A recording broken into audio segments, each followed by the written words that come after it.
Welcome into the Fantasy Football Diagnostics Podcast, where we provide you with your weekly diagnosis of everything fantasy football. Whether it's season-long leagues, dynasty, DFS, or sometimes even IDP, we got you covered all year long.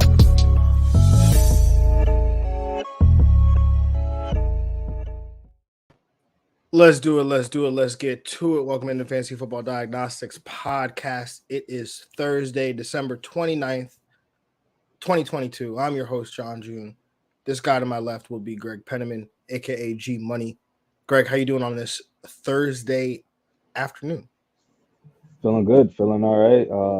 Receiving news by the minute right now. Just week 17, week 18, they just start getting really weird. Sometimes it's even gonna get weirder as we get to next week. So we just gotta stay updated and ready. Yeah, it's definitely some news that requires our reaction here.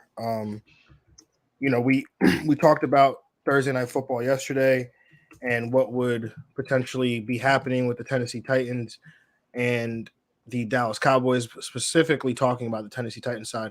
But there is an injury to talk about on the Dallas Cowboys side. Tony Pollard, who is dealing with a thigh injury, not going to play in this game. Zeke managers, obviously, that's somewhat good news there for you. Some people probably rostered both. So I don't think it really impacts too much. I think it actually increases Zeke's upside here in terms of the volumes of touches he'll get. And I think opens up some more targets in the passing game for maybe some of these other, Dallas Cowboy options like a Dalton Schultz or, a Noah Brown, so on and so forth. But on the Tennessee side, we did receive news. Obviously, we know Derrick Henry is doubtful, not expected to play. And we did receive news that it was reported. The way it was reported was interesting to me. Josh Dobbs is starting for Malik Willis. It was reported that he was benched, which to me would imply that Josh Dobbs is the quarterback the rest of the way until Tannehill comes back. And I'm trying to see if I could find, someone further explaining it or something to that effect. But, what are your thoughts on Josh Dobbs coming in? I mean, he was a former draft pick of the, Pittsburgh Steelers a long time ago and was on the Browns most recently, is stuck around on practice squads and things like that. He's athletic, has 4.5 speed. So he's more of like a playmaker with his legs, but not really known for his passing ability. Greg, do you have a reaction to this or what's going on? I wasn't really buying into the Tennessee offense, regardless of who the quarterback was. I don't think, other than Derrick Henry, you weren't really reaching to grab anyone to must start in a championship week. It doesn't really move the needle for me. But for Tony Pollard, that's definitely a move that a lot of teams, I'm sure, have. A lot of teams that don't have either both of them can't have the full upside of both running backs. But if you're a Zeke manager, that's definitely good news for the upgrade for there. Still think he was the RB1 coming in. I think it's still that the case there though. Yeah, again, I agree. I don't think it changes much. Interestingly enough, Dobbs was just signed off of the Detroit Lions practice squad 8 days ago and is starting tonight. I haven't seen anything about this being a straight up benching. So it just would be interesting if they bench Malik Willis. I would imagine that they're holding him out for next week, because like we've been saying, their playoffs don't start till next week, essentially, or their playoffs start next week, essentially. So, I would see it that way, but I don't know. We'll have to see, and hopefully we'll get more clarity as the day goes on. Let's move on into talking about some of these games here, Greg. And we start off with 1 p.m. game on Sunday. This is a divisional matchup here that has major playoff implications as the 6-9 Carolina Panthers travel to Tampa Bay to take on the 7-8 Tampa Bay Buccaneers, where this game has a 39.5 point total, according to FanDuel Sportsbook, where the Tampa Bay Buccaneers are 3-point favorites. In terms of weather, we're okay there. In terms of injuries for Carolina, J.C. Horn, he is out with a wrist injury. There's a few other guys questionable there for Carolina. And then for Tampa Bay, Cade Otton is limited with a quad. Julio Jones is limited with a knee. Ryan Jensen, who's designated to return from injured reserve, the center for the Bucs, he uh, is, while he's designated to return, will not be available in Week 17, but that's going to be a huge boost for Tampa Bay as they, try to make this playoff push.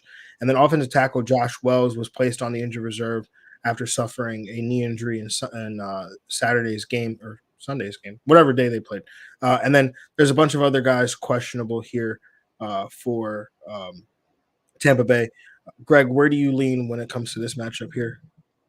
I'm gonna take the under. I'm gonna take Tampa to cover, Tampa to win. That J.C. Horn injury definitely like moves the needle for this team. He's one of their best players on both sides of the football. So I think that definitely helps Tampa's offense. But as far as who I'm starting, Tampa, Leonard Fournette, I think is a low end RB1. Mike Evans and Chris Godwin. Chris Godwin, I think, is the receiver you're attacking as a wide receiver 2. Mike Evans is, giving people opportunity all year, but I can't see him no higher than a wide receiver 3 right now, even in a good matchup because no J.C. Horn. That should open up the secondary for them. And then on the Carolina side, I'm just looking at the running backs for sure. Dante Foreman, Chuba Hubbard. I think both of them are in that RB2 territory, and they're gonna have do well for the offense. Sam Darnold is a streaming conversation as well, and yeah, as far as the receivers, Terrace Marshall Jr., DJ Moore, I think DJ Moore is more of a wide receiver 3, and Terrace Marshall Jr. Deep league flex. But Tampa should get the dub. I'm riding with Carolina, man. I'm taking the over, taking Carolina to cover, Carolina to win. They have one road win this year, yo. They're bad. They're bad on the road. Well, they have, Sam Darnold under quarterback, who's playing some pretty good football. Not like what they were getting from PJ Walker or Baker Mayfield. But the run game's also playing, they're doing a lot better there as well. And Tampa Bay look what they did against Trace McSorley last week, right? Like they almost lost that game. No, they might almost lose this game. They're definitely, they could be down 19-3 again, but Tom won't find a way. This game is interesting because you do have Sam Darnold and Tom Brady taking off in a different taking each other on in a different division here, where Tom Brady's obviously dominated that matchup as the quarterback of the Patriots, but you also have a situation here where Todd Bowles is the former head coach of Sam Darnold, so and now the head coach of the Tampa Bay Buccaneers. So there is familiarity with Darnold on that side. Is obviously the Tom Brady Sam Darnold thing doesn't have much of an impact because they're not playing each other, but it's just more of a storyline. But anyway, for the Carolina side, I do have Darnold. He's my stream of the week as a low end QB1. I'm much higher on DJ Moore than you this week. I have him as a wide receiver 1. He's Darnold's number 1 target. The matchup, like you said last week, Carlton Davis is back, which definitely boosts the secondary there for Tampa. But I think in this must-win game, DJ Moore is going to have a 27 to 30% target share. I just feel like you have to lean into that. But Hubbard, I agree. Low end RB2, I probably have him over Foreman this week just based on game script. Terrace Marshall, I have him down as a deep play wide receiver 3. I do like the upside here for him. In game that they are expected to be trailing, and while I do and expect Carolina to pull this one out, Terrace Marshall should get some opportunities here. And then for Tampa Bay, Godwin, high end wide receiver 2. Lenny is an RB2 for me this week. Rashad White an RB3. Tom Brady inside my top 20 this week, so I like him as a high end QB2, and I don't have Mike Evans' name written down on my show sheet. So you're not playing him. Russell Gage, though, he should benefit from Mike Evans falling off as he have you mentioned before, and he played very well last week actually. So The I think he problem is can, that too is that Julio is so involved, right? It's just like yeah, there's so many guys getting a piece of the pie that I'll just take Godwin's like 7 receptions behind the line of scrimmage. give me that in PPR leagues, baby. Yes, sir. All right, let's move on to this next matchup here. We've got the 6-9 Cleveland Browns traveling to Washington to take on the 7-1 Washington Commanders. This game has a 40.5-point total, where the Washington Commanders are 1.5-point favorites. Although Carson Wentz led Washington Commanders are 1.5-point favorites. In terms of whether we're okay there, in terms of injuries for Amari Cooper on the Cleveland side, was held out with rest and a hip injury. They have a few other guys questionable. And then we move over to the Washington side. Chase Young, he's a DNP with an illness. Antonio Gibson, he's a DNP with a foot and a knee sprain. So his availability is more than sure up in the air, I would say. And then there's a bunch of other guys questionable for the Washington side. For this matchup here, I am going to take the over. I'm going to take Cleveland to cover, Cleveland to win. On the Cleveland side, Watson is a high-end QB2. This is probably the highest I've had him ranked since his his first game back as a borderline QB1. Amari Cooper, a wide receiver 2. Nick Chubb, an RB2. Njoku hasn't been as hot of late, but he's a tight end and should be in your lineup unless you can get a better option. For Washington, Brian Robinson, high-end RB2 with upside for more if Gibson does miss this game here or, is limited at all. And then Terry McLaurin, borderline wide receiver 2 for me. Jahan Dotson, a wide receiver 3 with big play upside. And then, like I said, I don't think Gibson goes, so I'm not going to count on him this week. Yeah, I'm gonna take the over. I'm gonna take Washington to cover, Washington to win. I think this goes well over the over. Like, this game definitely could open up for sure. On the Washington side, Brian Robinson, I think, yeah, gets a bump for sure. This should be a competitive game. The game script should help him out. So I'm in RB2 territory. The receivers should have a solid day. McLaurin, John Dotson.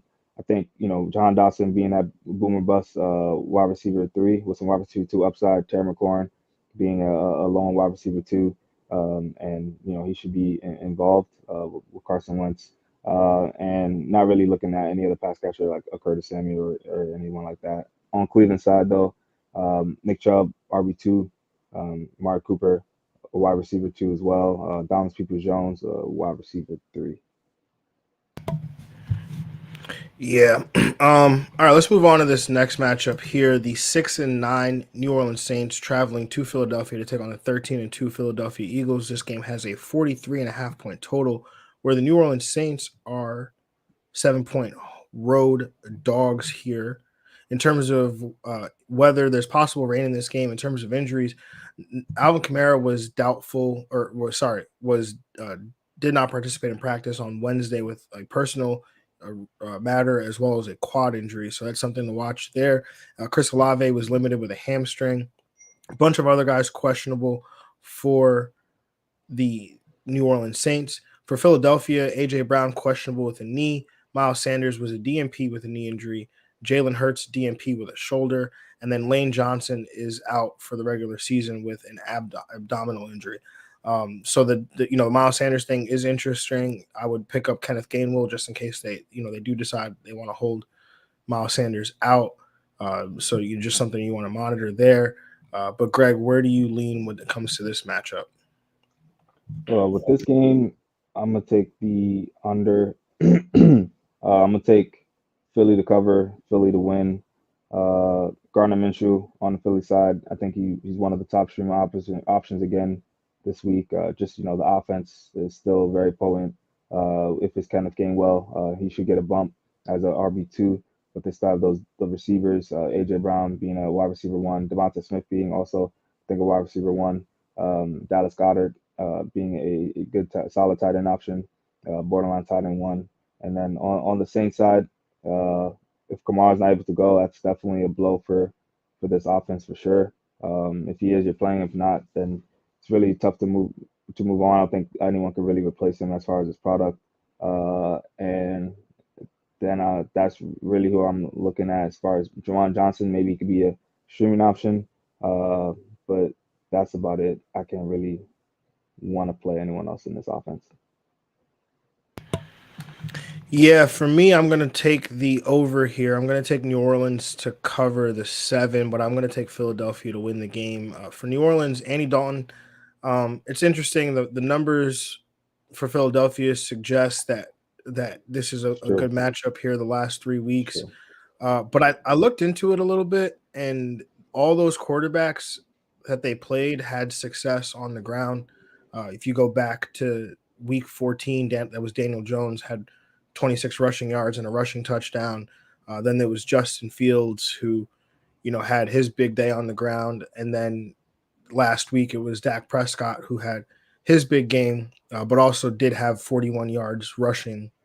So I feel like those numbers are kind of inflated there. I don't think Andy Dalton is comparable to any of those quarterbacks, but that does lend way to Taysom Hill maybe having a role here in this game in some packages, as it does seem evident that the Philadelphia Eagles do struggle to stop rushing quarterbacks. So if you need help at the tight end position, I think if Taysom Hill has some upside there. Olave, I would have him as a wide receiver too. I mean, they don't really allow a lot of things to the outside wide receivers, but given the game script here, uh, New Orleans will be trying to come back, and if Olave is healthy on the field, maybe wide receiver 2 is a little rich, uh, probably closer to like a wide receiver 3 flex. But if you're looking for upside, I think he could be your guy. And then Kamara, if he can go, is an RB1. And then on the Philly side, Minshew is a QB1. Although the matchup is a bit tougher here, New Orleans does allow the 23rd most fantasy points to the quarterback position over the last 3 games. So again, a bit tougher matchup, but we like the environment here for Gardner Minshew, and where he has AJ Brown, who I have it down as a wide receiver 1, Devontae Smith, a high end wide receiver 2, Miles Sanders, if he goes, an RB2, and then Dallas Goedert has a tough matchup, but I think you basically have to play him. Yeah, definitely on the Taysom Hill train for sure. Yep. All right, let's move on to this next matchup. The 4-11 Arizona Cardinals traveling to Atlanta to take on the 5-10 Atlanta Falcons. This game has a 41.5 point total, where the Atlanta Falcons are 3.5 point home favorites. In terms of, this game's in a dome, so there's no weather concerns there. But in terms of injuries for Arizona, James Conner dealing with an illness. Colt McCoy will get the start. He's healthy to go, good to go. So, but there's a bunch of other guys questionable for Arizona. Atlanta's mostly okay. Greg, I kick it to you. Where do you lean when it comes to this matchup? I'm gonna take the over. I'm gonna take Atlanta to cover, Atlanta to win. Um, I think really on Atlanta side, it's going to be, come down to that running game. That's what they wanted to do all year. That's what they're going to do now that they kind of found a rhythm here with Tyler Algier. So he's got some RB1 upside, I think, in this one, borderline RB1 play in this one. Drake London, he's definitely been, solid down, a little more hot down the stretch, than usual. So I have him as a wide receiver 3 with some wide receiver 2 upside. And then on the Arizona side, Cole McCoy being back definitely helps this offense. D Hop, I think, is a wide receiver 2. James Conner being a RB1, borderline RB1. And that's really who I'm chasing. And Greg Dortch, actually, as well. He's definitely a flex play. Yeah, for me, I'm going to take the under here. I'm going to take Arizona to cover. I'm going to take Arizona to win. For the Arizona side, James Conner, I think he's high end RB1. Was definitely a start of the week consideration for me. Hopkins should get back on track this week with Colt McCoy back in the lineup. That one we talked about, that one catch 10 target effort last week. I think again that's an anomaly here. I think we get D Hop back on track. Trey McBride, I think, has some upside here. The matchup is good. Has still been running as the tight end 1. I know it's a little risky, but if you're in a deeper league, or you're playing some DFS, I think he's intriguing. Greg Dortch, um, Yeah, I think he should have a role for sure. I don't know what's going on. Like obviously with Marquise Brown, he hasn't really been as involved. And so Colt McCoy coming back, does Marquise Brown get more involved with that? Mm. Or was Greg Dortch 10 catch, 11 target, 98-yard effort because Trace McSorley was playing quarterback? Like, I you know, I don't know if I can truly trust Greg Dortch this week, but definitely have seen crazier things in championship week. Braxton Berrios championship week last year. True. For Atlanta, Tyler Algier, I think he's going to have a big week this week. You know, RB1 upside, like you said, and then I think Drake London is possibly a wide receiver 3. He's been solid these last few weeks, double-digit points in almost every game. So yeah, I think you can. Ever since you said it, Greg, that I Pittsburgh game. know that's crazy. Ever since you said it, and that was like right after I dropped him.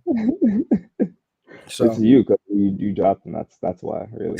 Yeah, I had nothing to do with it. Oh man. All right. Anything else, Greg, on this one? No. All right, let's move on to the next matchup here.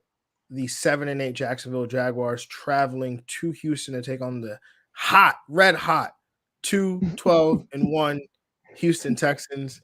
This game has a 43.5 point total, where the Jacksonville Jaguars are 4.5 point home favorites or road favorites on this one.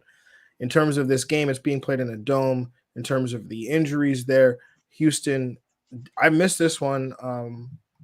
But Nico Collins was placed on the injured reserve with a foot injury that happened, I guess, the Friday before Christmas. So he will not be available.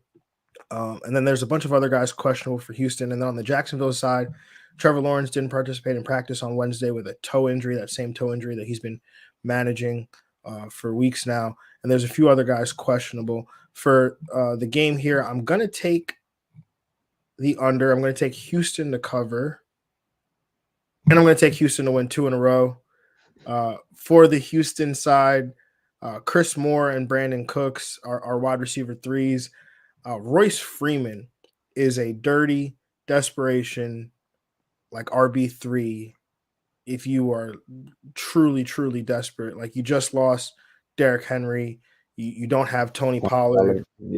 Yeah, like you just need someone with a running back designation to put in your lineup, and there's nobody else available. Like Royce Freeman could be your guy. For the Jacksonville side, I'm truly nervous about how they handle this game. I would take it down to Sunday with all these guys, and maybe we get a Shefty bomb on Saturday night. That provides maybe more clarity on what Jacksonville plans to do in this game. But assuming that everything is status quo, Trevor Lawrence, he's a high-end QB1. Evan Ingram, a top 2 option at the position. Travis Etienne and RB1. Christian Kirk, Zay Jones are wide receiver 3s with wide receiver 2 upside. I mean, Houston's been a pretty good pass defense. They struggle as a run defense as well. So, probably limited upside for those guys there. Yeah, I'm going to take the over. I'm going to take Houston to cover and Houston to win as well. Especially with Jacksonville, seeing the Thursday night game is tonight, so Jacksonville even will have a better plan of kind of what they want to do, especially with, seems like Tennessee's going to start sitting their starters, so Jacksonville will probably follow suit. But on Houston's side, I do like the offense a lot in this game. Royce Freeman, I agree with you, RB3. The receivers should have an excellent matchup in this one. Chris Moore and Brandon Cooks, I think, get above to borderline wide receiver 2 upside. Jordan Akins, I think, is in streaming tight end category as well. On Jacksonville, Travis Etienne is in a great spot here. So he's been playing better of late. So he's in the strong RB2 territory. And yeah, I mean, I would keep an eye if the receivers play, like a Christian Kirk or Zay Jones. I think they're in that low end wide receiver 2, more wide receiver 3 category. And Trevor Lawrence, if he's playing, you're playing him. But it's tough. It's even tough with Trevor Lawrence because, like, what if they just play him for like a half and then they're like, all right, Yeah. sit him, right? And it's like, I have Yeah, I that mean, if you have dilemma. like Mike White, if I have like a Gardner Minshew, if I have like even Brock Purdy, I probably pull the trigger on them before. Yeah, so like in our 8-man league, Greg, I have my two quarterbacks are well, I had Kyler Murray, so he's obviously he's no longer with us, but I had uh Trevor Lawrence and Mike White. And so now I'm like, okay, I feel comfortable, but Trevor Lawrence might not go. So I'm looking at potentially starting Baker Mayfield or Sam Darnold. So They're both um, hot. they're both hot. So I don't know. Both Might have to hot. go with my guy Sammy Dimes. Sam I am, as you used to call him. Let's move on to this next matchup here. The 3-12 Chicago Bears traveling to Detroit to take on the 7-8 Detroit Lions. This game has a 52.5-point total, where the Detroit Lions are 5.5-point favorites at home here. This game is played in a dome, so no weather concerns in terms of injuries. On the Chicago side, there's a bunch of guys questionable, but Chase Claypool, he's still a DNP, still dealing with that knee injury. On the Detroit side, Josh Reynolds was a DNP with an illness, and then there's a bunch of other guys questionable. Greg, where do you lean with this matchup? Yeah, I'm gonna take. I'm gonna. I'm gonna take the over. I'm gonna take Chicago to cover, Detroit to win. I think this is gonna be high scoring for sure. Um, on the Detroit side, Jared Goff should dominate. He should have a great matchup in this one. Garbage time, not garbage time. I think he should be is the QB1 option. The running game, Jamal Williams, DeAndre Swift. I think DeAndre Swift is a RB2. Jamal Williams RB3 territory. As far as the receivers, Amon-Ra St. Brown, high in wide receiver one in this one. DJ Shark, I think, is in wide receiver two territory in this one as well. And then uh, uh, on the Chicago side, Justin Fields, QB1, and the receivers. Oh, Dave Montgomery, Khalil Herbert. Dave Montgomery still got a lot of the work last week. Another week with Khalil Herbert healthy. I think Dave Montgomery's an RB2, and Khalil Herbert is still not that playable. Not in championship week. I don't think that's not worth doing it. But the receivers have a good spot in a good spot here. I think one of them will flare up either between Chase Claypool or Dante Pettis or even Equinemius St. Brown. They're playing his brother in this matchup, not against him, but one of these guys can pop up as a deep league flex. Only in fantasy football can a flare up be considered a positive thing. I am going with the over here. I'm going to take Chicago to cover, Detroit to win. On the Chicago side, Field should bounce back to be a high end QB1. Dave Montgomery and RB2, I'm in agreement with you. Like, I can't go to Khalil Herbert in championship week. There's no reason to. Royce Freeman, go get a guy with some volume. Cole Kmet, tight end one. For Detroit, Jared Goff, high end QB1 here. Really like the matchup here against Chicago. Amon-Ra St. Brown, a wide receiver one. Swift, an RB2 with some upside. Jamal Williams was banged up in week 16, so this could be more opportunities here for Swift potentially in this game. I mean, Williams isn't on the injury report, but he very well suffered a knee injury, like it was pretty certain. But Swift, I think, has some upside in this game and what has the highest total on the week. DJ Shark, I agree with you. He's got wide receiver two upside. I have him probably closer to wide receiver three, but the wide receiver two upside is there. And I don't think I'm going to chase the Dragon with Shane Zoster this week, but interesting DFS option for sure. Yeah, I think defense options. I agree. Redraft championship week. I probably can go lean like a Jordan Akins, maybe even over that. Maybe. I mean, we'll see why I questioned whether it should be a maybe there with Jordan Akins. But let's move on to this next matchup here. The 8-7 Miami Dolphins traveling to New England to take on the 7-8 New England Patriots. This game is a 42-point total, where the New England Patriots are 2.5-point home favorites. Game has major AFC playoff implications here. Patriots need to win out their last two to make the playoffs. Miami needs to win out their last two to make the playoffs. And Crazy. the Jets need these two teams to lose one of their next two for the Jets to and the Jets to win out to make the playoffs. So this game has major AFC playoff implications. Possible rain in this game on the Miami side. Tua Tagovailoa is out with a concussion. Interestingly enough, Greg, Mike McDaniel was the one that asked Tua to go get evaluated because some of the stuff that they were seeing on film and the decisions that he was making did not, they didn't add up essentially. And Mike McDaniel thought something was wrong with Tua. So he was the one that requested Tua to go and, get checked out. And he did. And he, then reported that he did have a concussion. So it was interesting there. So maybe his poor play. I think there was, I didn't know this, but in the press conference, they had asked him about a play, and he's like, "Oh, maybe I got that play wrong." And people kind of were like, red flag there as well. So he is out of this game with a concussion. Obviously this is his third concussion of the season. You definitely don't. Things are bigger than football, and obviously Tua's health is of the utmost importance. So just hope that all the right decisions are made when it comes to what decisions they make in regards to him playing the rest of the season. But Bradley Chubb, he's a DNP with an ankle. Myles Gaston placed on injured reserve. There's a bunch of other guys questionable for the Miami Dolphins. On the New England side, offensive star Marcus Jones for New England, DNP with a concussion. I say that tongue-in-cheek. Marcus Jones plays cornerback, but Greg, you and I were talking off air. First player since Deion Sanders to have 40 touchdowns of 40 yards or more in all three phases of the game, as he has a punt return touchdown, a rushing touchdown, or I think it was a receiving touchdown, and then a pick six. So, a blow there for New England if he can't play. Ramondre Stevenson limited with an ankle. Jonnu Smith, DNP with a concussion. Damian Harris limited with a thigh. Tyquan Thornton limited with a knee. Hunter Henry limited with a knee. And believe it or not, there's actually more guys questionable on New England's injury report.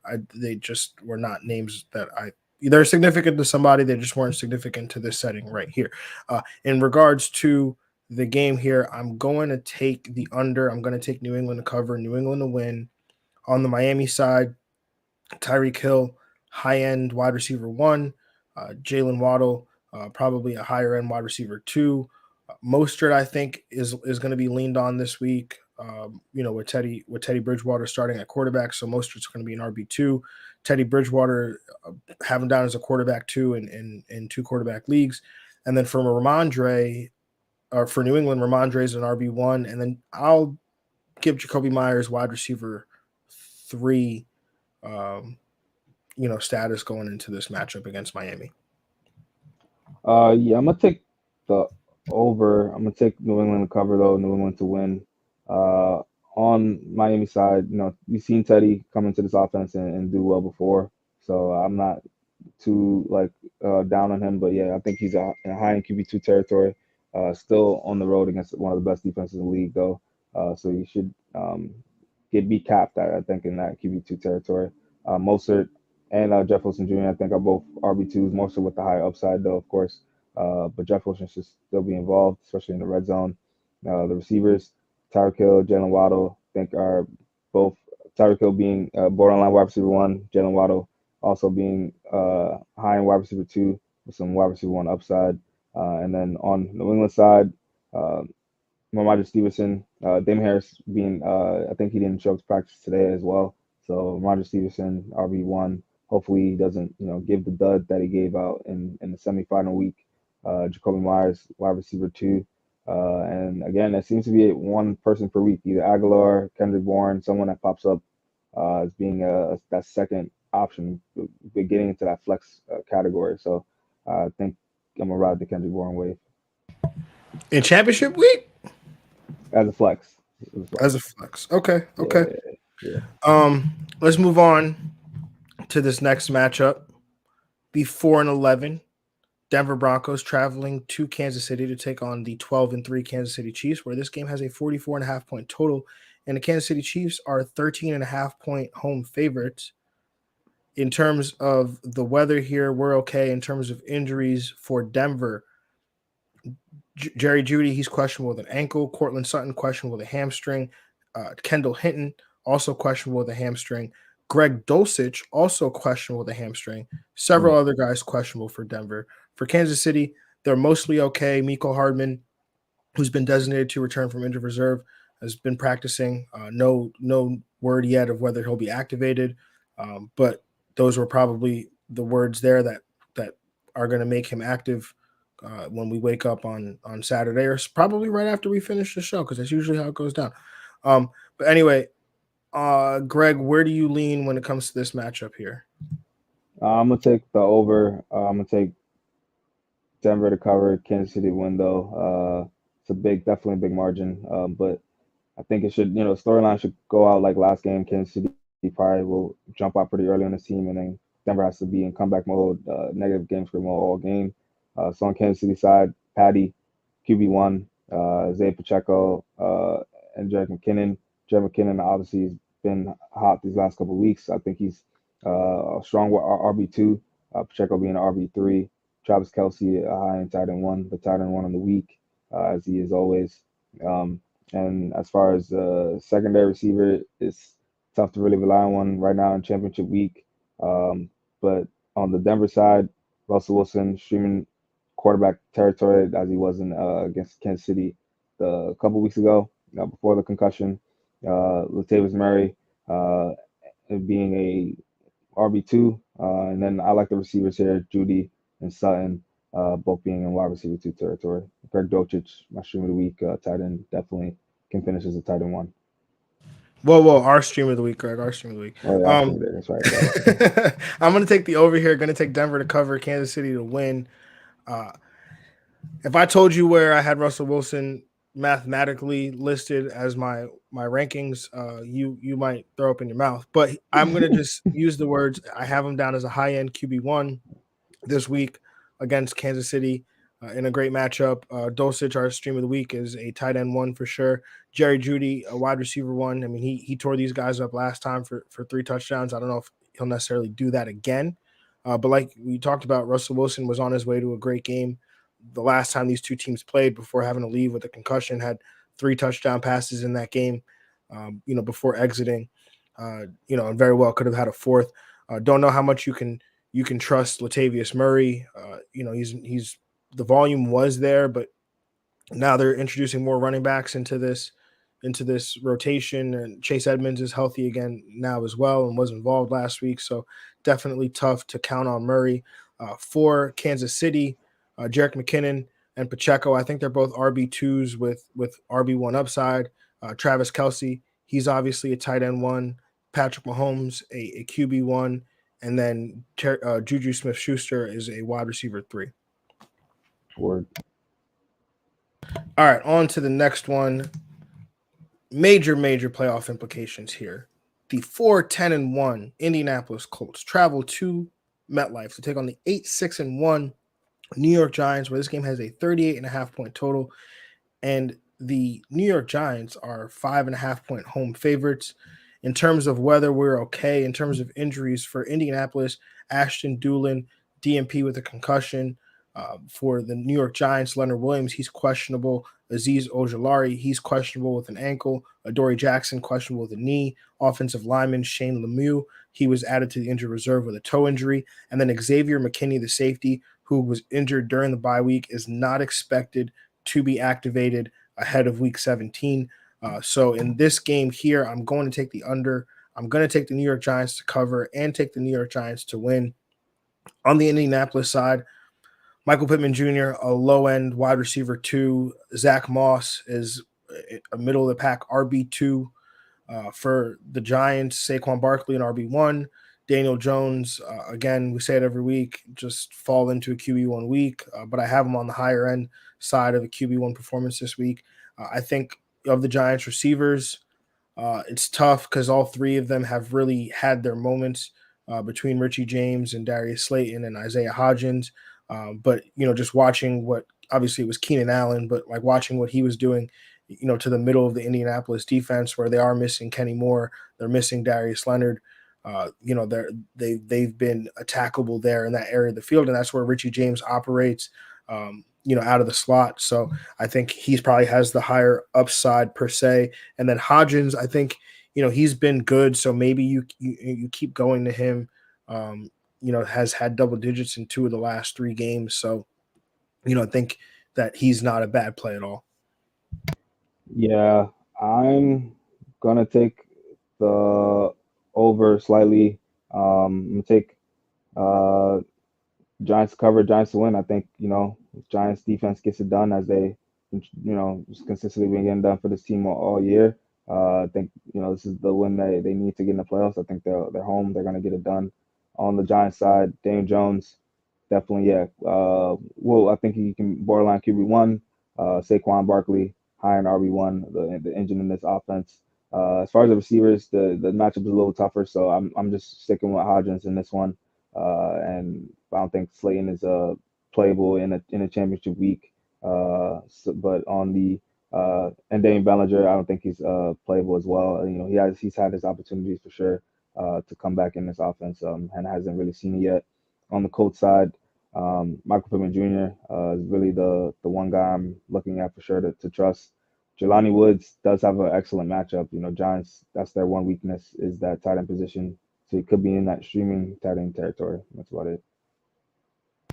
Yeah, Jelani Woods has definitely been making plays throughout the year. And I don't know, somebody I think is interesting in dynasty formats and, could be an interesting late round fantasy target next year at the tight end position, just based on Definitely agree. what he's been doing and the athletic profile of him. Former quarterback, 6'7", has 4.5 speed. Yeah, he Like, makes some plays out there. Like he looks really good. Yeah, so yeah, for yeah, sure. hopefully. Let's move on to this next matchup here. The 7-8 New York Jets traveling to Seattle to take on the 7-8 Seattle Seahawks. This game has a 42.5-point total, where the Seattle Seahawks the New York Jets rather are 1.5-point road favorites in this one.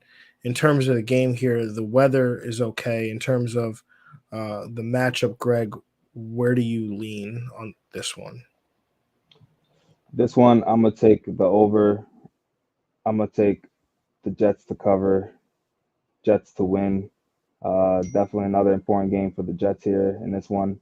But on the Jets side, Mike White, he's back. You already know this offense is back. I think he's in that QB1 upside territory. One of the top streams of the week as well. As far as the running backs, Donovan Knight is in an excellent spot here. We know Seattle's defense is pretty bad. I think he's in a smash spot here. Garrett Wilson, he's got wide receiver 1 upside. And as far as the Seattle side, Geno Smith, I think is a QB2 territory.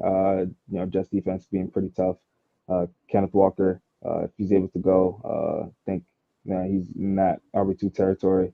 DK Metcalf is being like one of the only healthy receivers, and Noah Fant are the pass catchers I'm looking at. I'd give DK Metcalf probably a wide receiver 2 downgrade kind of, but Noah Fant, just like the Giants defense weakness of the Jets, that tight end position, I think Noah Fant could be used as a streaming option. Yeah, I'm going to take the under here. I'm going to take the Jets to cover, the Jets to win. For the New York Jets, we say this whenever Mike White plays, high tides lift all boats. Mike White, going to be a high-end QB2 for me. Bam Knight, I agree, should bounce back after back-to-back just downright bad performances. But I think that you could attribute that to teams stacking the box against Zach Wilson and just daring Zach Wilson to beat them. Mike White being at quarterback, I think you have to respect the pass game. Garrett Wilson, he's going to be a low-end wide receiver 2 for me, but he always has wide receiver 1 upside. The Jets have actually been giving up points of late to the quarterback position. They're 14th over the last 3 games. Geno Smith, higher end QB2. DK Metcalf is going to be in your lineup, but he's probably closer to a wide receiver 3. Kenneth Walker, volume-based RB2 with touchdown upside, push him into RB1 territory. And I don't know. I don't think Tyler Lockett goes this week. Like I said, he was. Oh, I didn't read the injury report, but for the Jets, Denzel Mims returned to practice with a concussion. Cedric Abuehi designated to return from injured reserve. LaMarcus Joyner questionable with a hip. A few other guys questionable on the Seattle side. Tyler Lockett, DNP with a hand. Noah Fant, DNP with a knee. DJ Dallas, limited with an ankle. Will Dissly, placed on the injured reserve. Travis Homer, DNP with an ankle. And then Marquise Goodwin, DNP with a shoulder and a wrist. But like I said, Tyler Lockett, not looking good for him to play this week.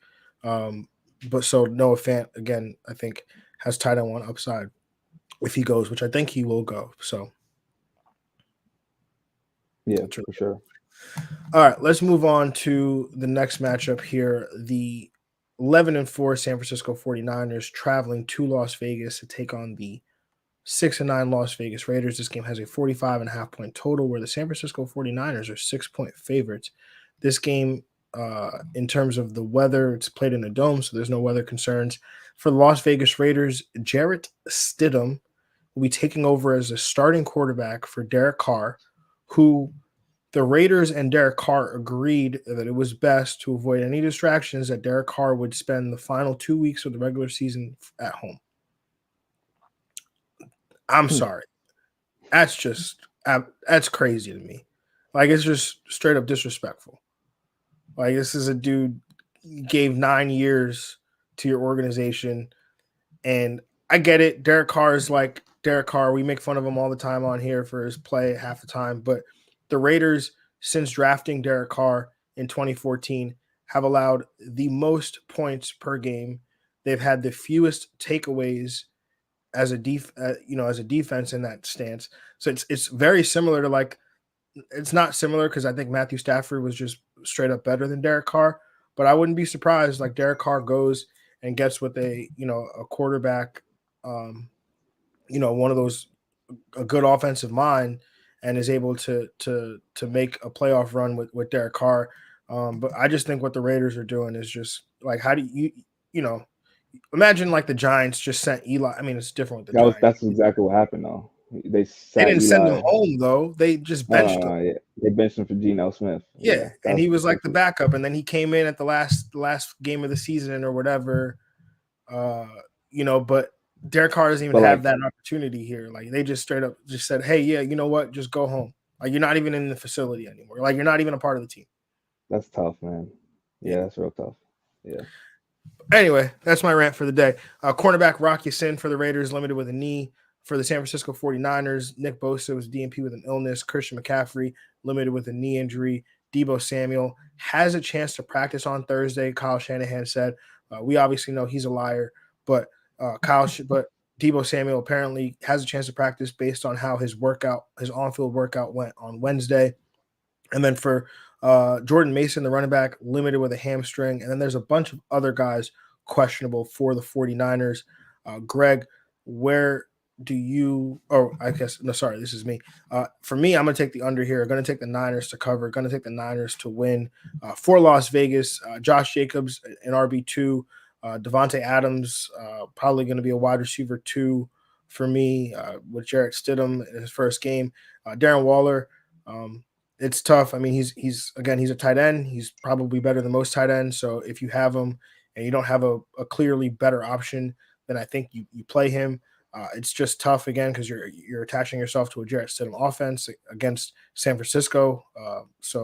One of the top defenses in the league. So it's definitely I would look for better options, maybe like a Greg Dulcich if I could. Dallas Goedert was somehow available because maybe he got dropped. Like, I'd play him. Low upside here for the Raiders pieces with Stidham against the Niners. Like I said, for the San Francisco 49ers side, CMC, top 3 option at the position. George Kittle, top 3 option at the position. Ayuk, top 3 option. I'm just kidding. He's a wide receiver 2, low end wide receiver 2. And then Brock Purdy, high end QB2 in this one. I'm going to take the under. I'm going to take San Fran to cover, San Fran to win. Do think San Fran does dominate in this matchup for sure. On the San Fran side, Brock Purdy, safe floor, high in QB2. I think that's his cap and his floor are right around that same area. So I think he gets that QB 13 range. McCaffrey, obviously RB high in RB1. George Kittle, excellent play at tight end. The last couple of weeks he's been monster. He should finish right up there with Kelsey at the top, and Brandon Ayuk being a wide receiver 2.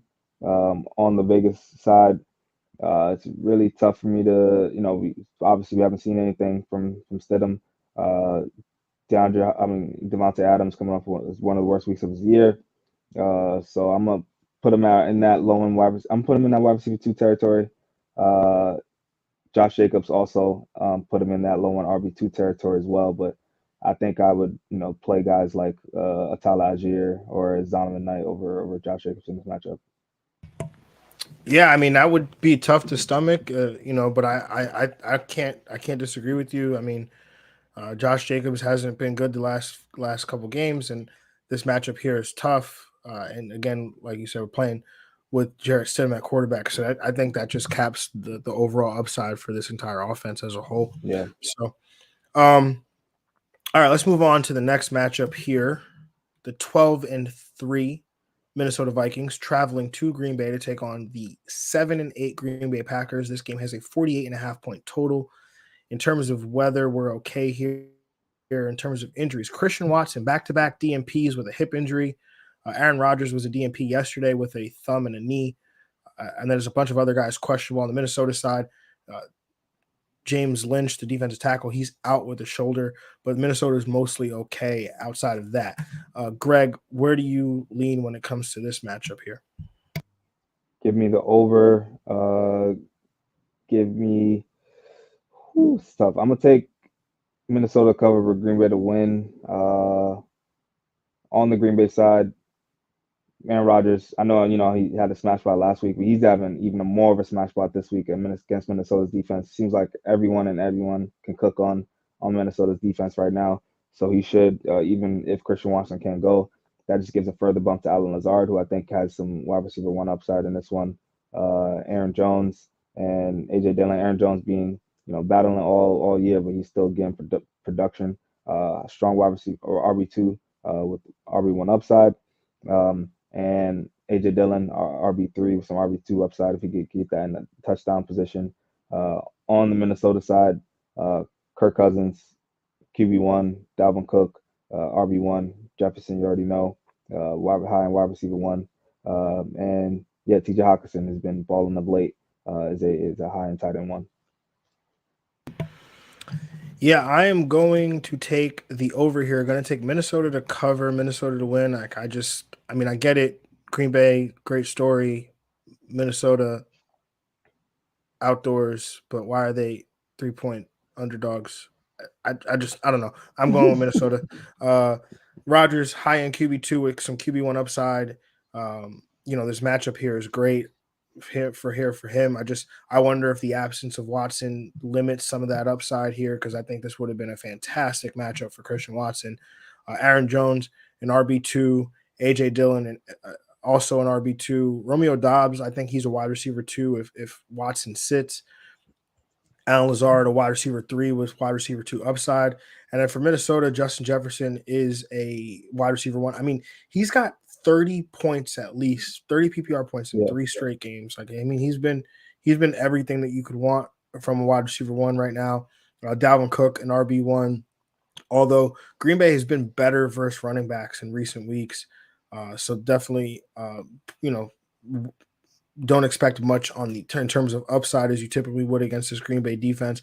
And then Hawkinson, tight end 1 for sure in this matchup. Yeah. Moving on to this next matchup, the Battle of SoFi. Does this game have a name? I don't know. Both these teams share the stadium. They need a name. I think the Jets-Giants one is the Snoopy Bowl. That's in the preseason, but I don't know what the subway battle. I don't know what they call it per se, but this game needs. The most exciting part of these two teams, though. The stadium. Yeah. That is for sure. I mean, the Chargers have clinched a playoff spot. I think they're only playing for seeding at this point, if that really matters. And then the Rams they're not really playing for much, but they're still playing hard for Sean McVay, and Baker Mayfield is Baker, yeah, invigorated. his second career right now. He's playing for his second career for sure. Yeah, definitely. So this game has a 40.5 point total where the LA Chargers are 6.5 point favorites. In terms of weather, we're okay. In terms of injuries, for the Chargers, Derwin James was a DNP with a concussion. Austin Eckler limited with a knee. Xander Horvath, the fullback, questionable with an ankle. And then for the LA Rams, as we touched on last week, Ben Skoranek, he's on injured reserve with a calf. Brian Allen, the center, is on injured reserve with a calf. And then Aaron Donald, he's doubtful. John Wolford, the backup quarterback, is questionable. A few other guys questionable. In terms of this game here, I'm going to take the under. I'm going to take the Rams to cover. I'm going to take the Chargers to win. For the Chargers, Keenan Allen, a wide receiver 1, Austin Eckler, an RB1, Mike Williams, a wide receiver 2. Herbert, question is, can you play him? Do you play him? I mean, that I don't really know how to answer that question, honestly. So I feel like if you're going to ask me like Sam Darnold or Justin Herbert, like I'm going to answer Justin Herbert. If you ask me, Gardner Minshew, Justin Herbert, I'm probably going to answer Justin Herbert. Deshaun Watson, I'm probably going to answer Justin Herbert. So I know it's tough. The touchdowns haven't been there. So yeah, I think you just ultimately have to make, I would start Jared Goff over Justin Herbert in a heartbeat. I think Daniel Jones, I think I would start over Justin Herbert because those legs are at least going to be there. mm-hmm. Mike White. But yeah, Mike White. I think I'd still go Herbert. Okay. Would you go Mike White? I feel like you would go Mike White. I think I'll go Mike White. Yeah. For the Rams, Akers is an RB2, and then Tyler Higbee is a tight end 1. But that's really all I'm looking to on the Rams side. Yeah, I'm gonna take the under as well. I'm gonna take the Rams cover, the Chargers to win. On the Chargers side, Herbert, I think, that high in QB2 territory. But I mean, he can always finish as a mid-tier QB1 if he just got the touchdowns because the yardage is there, but the touchdowns just haven't been. Eckler RB1, Keenan Allen smash spot here. Both the receivers are in a good spot here if they go. But Keenan Allen's a wide receiver 1, Mike Williams being a strong wide receiver 2. As Gerald Everett, don't even want to discuss him anymore. On the Rams side, it's just Cam Akers being a possible RB1 in this matchup, and Tyler Higbee being a streaming tight end, borderline tight end 1. Yeah, definitely. Like those two guys for the Rams. Moving on to this next matchup, Sunday Night Football. The 7-8 Pittsburgh Steelers traveling to Baltimore to take on the 10-5 Baltimore Ravens. How they've won 10 games? That's kind of absurd. It's 36 points. For sure. Like from here, it looks like the sky is falling in Baltimore. But I know. But they clinched a week ago too. Like they clinched last week. Yeah. So, So this game has a 36-point total, where the Baltimore Ravens are 3-point home favorites in this one. Classic AFC North Pittsburgh Steeler Baltimore Raven matchup. Greg, where do you lean when it comes to this one? Yeah, classic under, going there and then taking Baltimore to cover, Baltimore to win, especially, with a lot of the injuries here in this matchups. I think it's not going to be a lot of points here, a lot of defense on the Baltimore side. It's tough to really play anyone, honestly. JK, we thought he was kind of trending up a little bit, but he couldn't do well last week. I think with the injuries and the people was sitting this week as far as running backs, I think he's got to be RB3. Mark Andrews is really the toughest question. Are you playing him in championship week? And I don't know if I could do it. I don't know if I could do it. But on the Pittsburgh side, Najee Harris, RB2, Deontay Johnson, a wide receiver 2, and Pat Frymore being a tight end 1. Yeah, I'm going to go with the under here. This game should have been a pick 'em, it feels like, but to me. But yeah, I agree. I'm going with the under here. I'm going with Pittsburgh to cover. Pittsburgh to win. I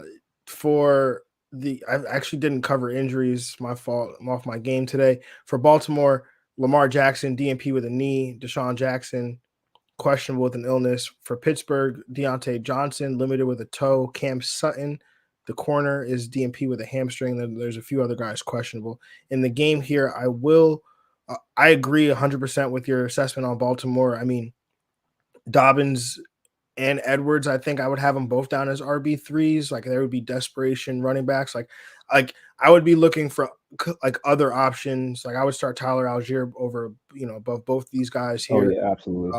But there's Zach Moss or J.K. Dobbins. Zach Moss against the Giants or J.K. Dobbins against Pittsburgh. Zach Moss. Yeah, I'm on the Zach Moss side too, which sounds as gross as that sounds already. I would try to find other options other than these Baltimore running backs. But if they're favored, you expect them to win, Greg. They've got to find a way. Not interested in other pieces. Mark Andrews, though, this is the only thing I'll say, and I'll leave it up to the managers out there. He's been terrible, but he has, man. We've seen him have success with Tyler Huntley. Like this is not like we saw him have success last year. People were concerned when Lamar was injured, and then Mark Andrews continued to be the tight end one, even though Huntley was in there at quarterback. So if you're playing DFS or something, whatever, you have no other options. Maybe your opponent is trying to corner you into playing Mark Andrews by picking up every available tight end. Then I would I would play Mark Andrews. For Pittsburgh, I have Deontay Johnson as a high-end wide receiver one this week. I mean, the targets have been there, and the matchup's not too scary here. So I actually do like his upside here in this one. Has a 33% target share over his last three games here. So I definitely like that. Najee Harris, an RB2, and then George Pickens, have him down as a wide receiver 3. Yeah. Oh, and then your boy Pat Freiermuth, he's a tight end. Yes, sir. Remember this time last year when I was like, Greg, who's gonna have more fantasy points, Kyle Pitts or Pat Freiermuth? And you were like Pat Freiermuth, and I was like, bro, you're crazy, like touchdown regression. Oh man. Nah, Kyle Pitts, he's gonna be back next year, yo. Yeah, generational talent. Touchdown regression. Dang, I do remember that now. Oh man.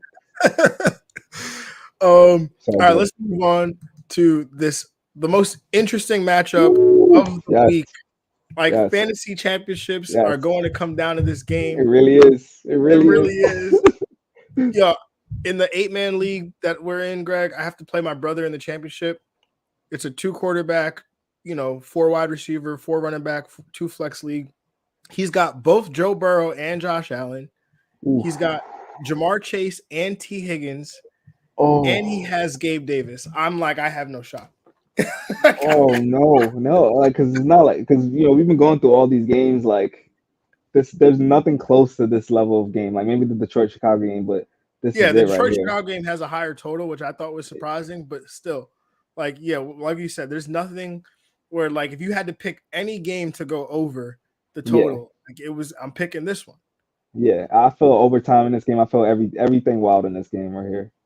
Oh man! All right, the 12-3 Buffalo Bills travel to Cincinnati to take on the 11-4 Cincinnati Bengals. 49.5 point total. Buffalo Bills are 1.5 point road favorites. Greg, do you believe Josh Allen, Joe Burrow have never played one another? This is the first time that they've faced in a matchup, which is crazy because you consider how many times we've gotten Josh Allen versus Patrick Mahomes, how many times we've got Joe Burrow versus Patrick Mahomes, but we've never had Josh Allen versus Joe Burrow. So this is an exciting matchup. There is, not to put a damper on it, possible rain in this game. Definitely that is, could be something that is a concern here. But in terms of injuries, Buffalo's okay. For Cincinnati, there's optimism that tight end Hayden Hurst can play. I don't think we're going to go to him. I don't know what your opinion is there, Greg, if you're going to go to him in championship week in his first game back. But Sam Hubbard, he is questionable, the defensive edge rusher there for the Cincinnati Bengals, who's dealing with a calf injury of his own. Greg, where do you lean when it comes to this matchup here? All right, sorry, it's me. I'm going to take the over. I'm going to take Cincy to cover. I'm going to take Cincy to win. For the Buffalo side, Josh Allen, probably the quarterback one. Stephon Diggs, he's been disappointing of late, but I think he's got to be a wide receiver one in this matchup. You just ride him out this year or this week. Gabe Davis, high-end wide receiver two, I think, in this matchup. Dawson Knox, a potential tight end one, given the potential game script. And when it comes to the running backs, I think that's where the tough choice comes in, right? How do you deal with both Devin Singletary and James Cook? I feel like last week with the running backs, their production was more of a weather and game script driven than I think it was, what they actually wanted to do, or what was indicative of what they'll do moving forward. So I think this very much will be a Josh Allen game on the Buffalo side, where he, probably throws for over 300, runs for 40, 50 rushing yards, and gets a touchdown on the ground here. So for Cincinnati, Jamar Chase, T. Higgins, their wide receiver ones. Joe Burrow, he's a quarterback one. Joe Mixon, high end RB2. And I'm just realizing, Greg, that our matchup is going to probably come down to this game, because in Dynasty you have the Joe Burrow, T. Higgins stack. So I'm just going to basically just be. I'm going to hope that I have like at least like a quarter of my production, if not more. Yeah, right there. I'm just have 50%. To hope that I have like a 200-point lead. Yeah, 200 is like the number at this. That's the only way I'll feel safe going into Monday Night Football. Yeah. Hopefully I'm within 100. That's my goal. If you get in 100, I'm just gonna just chalk it up as a loss, because Joe Burrow will get that by like the third quarter. But yeah, I'm with you. Over Cincy to cover, Cincy to win. It's gonna be a very close game though. On the Cincy side, Joe Burrow QB1, Joe Mixon strong RB2 with some possible RB1 upside if he gets touchdowns. Higgins and Chase, both wide receiver ones.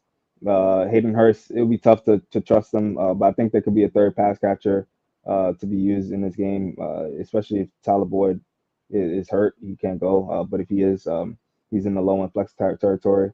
On the Buffalo side, Josh Allen, QB1, Diggs. Yeah, you gotta go with him in this game. Big time game here. I think he pulls through as a wide receiver one. Dawson Knox being a streaming option at the tight end position. Gabe Davis should boom for sure in this game. This is a game they're gonna need him. As far as the running backs, I think with the pass catching abilities, I think I'm gonna lean James Cook a little bit as a RB2, and Singletary as also a low one RB3 as well. Yeah, so I like that, Greg. Let's move on to that money time, those starts of the week. Greg, why don't you start with your quarterback start of the week this week? What do you got? I know I won one last week, but I got to try again. Aaron Rodgers going against Minnesota. The matchup is even better. I mean, he threw for 238 and a touchdown last week. Not too bad, but I think he has room for more to get you close to 300 yards. Again, still has not reached that mark all year. He's got to save his best for last and get multiple touchdowns in this one in Minnesota, a game they really need to win. Probably going against the worst pass defense in the league. I love Aaron Rodgers in this one. Yeah, definitely like that one. Minnesota's been beatable through the air all season. We just saw Danny Dimes go off for 300 against these guys. For me, I'm gonna go with staying in the division. Jared Goff going up against Chicago. Just let it marinate for a minute. Let Jared Goff lead you to this championship. Not the first time. It would not be the first time. He is the quarterback 6 over his last 3 games. That includes 2 games where he was over 25 fantasy points. This game is at home against a great matchup in the Chicago Bears, who over their last 3 games allow the second most fantasy points to the quarterback position.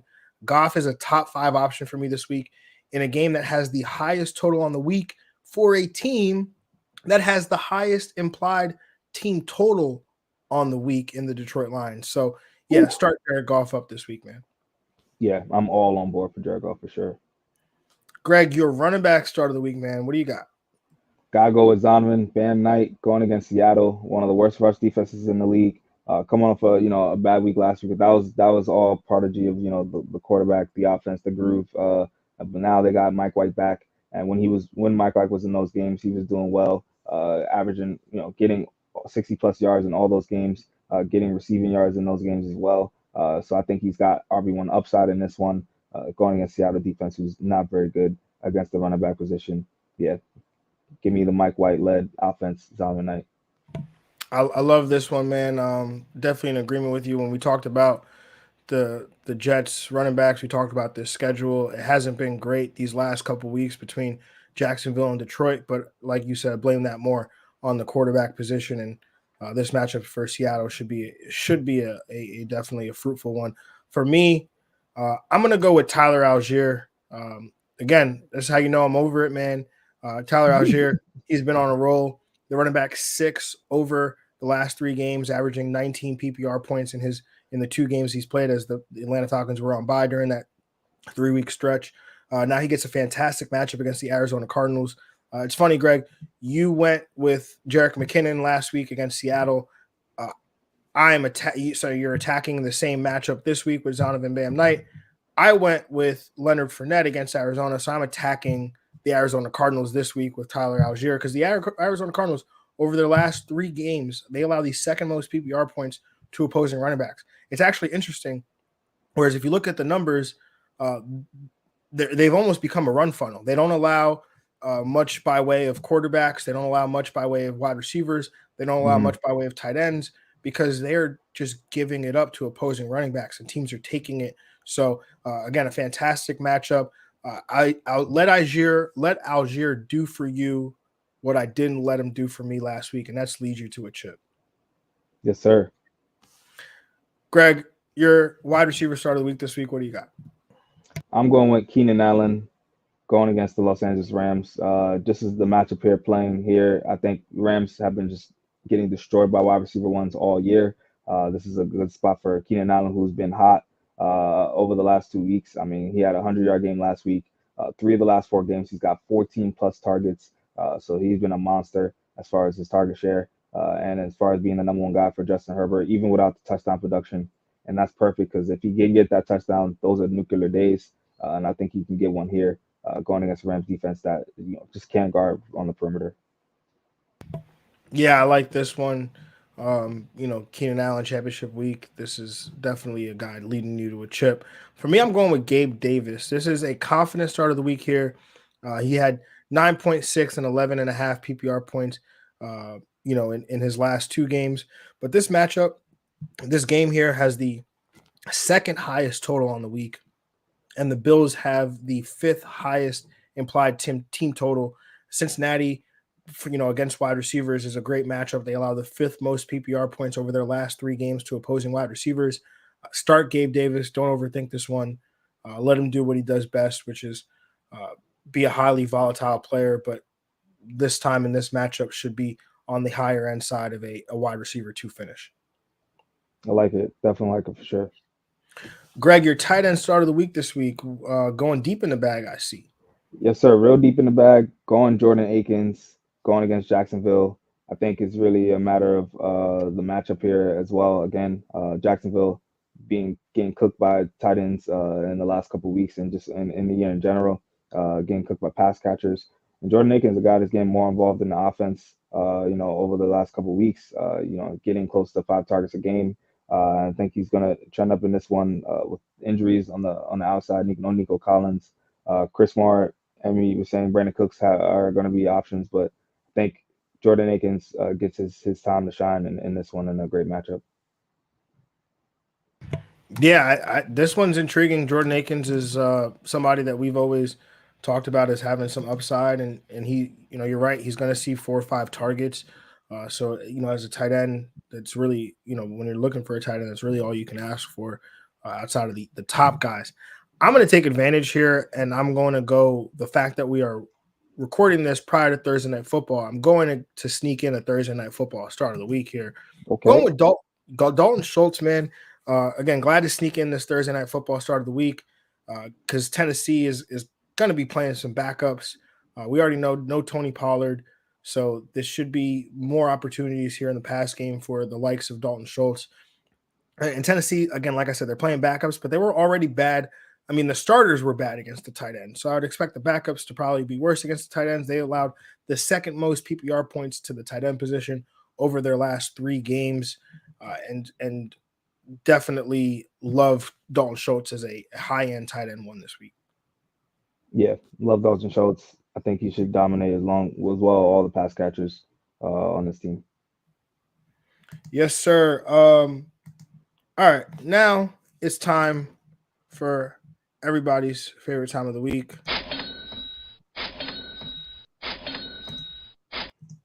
Gotta play some Get Money here. Yes, sir. Greg, I'm just tallying this up. I won last week. So I lead the series 9-8. Is that possible? That can't be possible. Oh, let me get a recount here. No, I can't lead this. No, yeah, because we had 17 weeks because we did the Thanksgiving matchup. But yeah, you had a stretch where you won 3 in a row on me. I was able to then get 2 in a row, and then you won week 15. I won week 16. So now I lead the series 9-8, and we got essentially 2 matchups left, week 17 and week 18. And you can either tie it up in week 17 and we basically have a week 18 rubber match, or I basically can end it this week, Greg, and we're just next week. That means definitely I'm going to win this week. Not even whoever I play. It's just this is meant to be, It's meant to get this rubber match in. All right. So for those who may not know, who may not, maybe this is your first time watching or listening, but if you are, this is your first time. Thank you for jumping in. If you're a long-time listener, then we appreciate you as well. Just make sure you comment, like, subscribe, all that fun stuff. But maybe you don't know the rules of this game that we're about to play. It's called Get Money. It's a head-to-head DFS contest on FanDuel where Greg and I have a snake-style draft playing in the main slate. And once a player is selected, they are removed from the player pool. So we cannot have the same player in our lineup, which adds a little strategy to it. And Greg gets the first pick in odd weeks. I get the first pick in even weeks. So, Greg, it is an odd week. Go ahead and make your first pick. Got to go with wide receiver Amon-Ra St. Brown, 8,200. Give me that in this matchup. I need all of some pieces in that, and he's probably one of the best players on the field. I like that. I got nervous because you said wide receiver, and I thought you were going to take my number 1 pick, which is Justin Jefferson, 9,200. Worth all the dollars. Worth every single cent that I can try to pay. I'm gonna go with Zonovan Knight, my running back start of the week, 6,400 going against Seattle. Okay. I'm going to go with Tyler Algier, my running back start of the week, going up against Arizona, 6,700. Word. At my second wide receiver spot, I'm going to take Devontae Smith, 7,800 going against New Orleans. For my RB2, I'm going to go with Saquon Barkley, 9,200. Going up against the Indianapolis Colts. For my RB2, I'm going to take Ramondre Stevenson, 7,000 going against Miami. In my flex, I'm going to take Isaiah Pacheco, 6,300 going up against Denver. My third wide receiver spot, I'm going to go Chris Godwin, 7,600 going against Carolina. For my second wide receiver, this one I was a little thrown off because there's a main slate, but Sunday Night Football is part of the main slate this week. So I was surprised to see my man in here, Deontay Johnson, 6,600, going up against the Baltimore Ravens. Slide him in as my wide receiver 2. Nice. I'm gonna take at my flex spot Alan Lazard, 6,200, going against Minnesota. Nice. At wide receiver. Oh, actually, at quarterback, I'm going to go ahead and just take my quarterback start of the week and Jared Goff, 7,400. I'm gonna take at my tight end position Evan Ingram, 5,800, going against Houston. For my defense, this one seems a little risky here, but I'm just going to go with it. I'm going to take the Houston Texans. Okay. For 3,100 going up against Jacksonville. I'm really just hoping that they just pull the starters at halftime. At my quarterback, I'm gonna take Aaron Rodgers, quarterback start of the week, 7,100. As my tight end, I'm going to take Greg Dulcich, 5,400, going up against the Kansas City Chiefs, our collective quarterback or tight end stream of the week. Yes, sir. And at defense, I'm gonna take the Cleveland Browns going against Washington Commanders, 3,700. For my last wide receiver slot, I'm going to go with Romeo Doubs of the Green Bay Packers going up against the Minnesota Vikings. Do like that for sure. So, Greg, why don't you read off your roster there? Aaron Rodgers at quarterback, 7,100. Zion Knight, RB, 6,400 going against Seattle. Ramondre Stevenson, 7,000 going against Miami. Amon-Ra St. Brown at 8,200, wide receiver spot. Devonta Smith, 7,800, second wide receiver spot. Chris Godwin, 7,600. Evan Ingram at tight end, 5,800. Alan Lazard, 6,200 at the flex. And then the Cleveland Browns defense, 3,700 going against the Washington Commanders. Nice. For me, I got Jared Goff as my quarterback, 7,400. Tyler Algier is my running back start of the week, 6,700. Saquon Barkley, my RB2, 9,200, going up against the Indianapolis Colts. As my wide receiver 1, Justin Jefferson, 9,200, going up against the Green Bay Packers. As my wide receiver 2, I've got Deontay Johnson, 6,600, going up against the Baltimore Ravens. As my wide receiver 3, Romeo Doubs, 5,900, going up against the Minnesota Vikings. As my tight end, Greg Dulcich, 5,400, going up against Kansas City. In my flex, Isaiah Pacheco, 6,300, going up against Denver. And then for my defense, I've got the Houston Texans, the cheapest defense on the slate, the second cheapest defense on the slate, 3,100, going up against the Jacksonville Jaguars. Yes, sir. So we'll see what happens. We'll see if Week 18 we're playing for fun or if Week 18 we're playing for a championship. But if you're back here Week 18, then we'll see you then on Monday. We'll see you next year on Monday. So as we recap the week that was for Week 17, hopefully, some of us are celebrating some championships. One of us will come on here. Well, shoot, that'll be Monday before the game. So we won't even know if Greg or I are champions, and we don't even have a Wednesday. We don't even have Wednesday or Thursday night football to talk about on Wednesday. So probably won't see y'all again until either sometime later in the week. I won't say the day yet. We haven't quite figured that out. But yeah, either way, enjoy the new year, everybody. Much love, much life, much peace, and we will again see y'all on Monday. Good luck in your championship matchups. Greg, anything else you want to add before we close this one out? No, man. Yeah, let's get it done for sure. I'm definitely excited. Monday night should be excellent. Yes, sir. All right, y'all. Have a good one, everybody. Enjoy the new year. We're out of here. Peace. We out.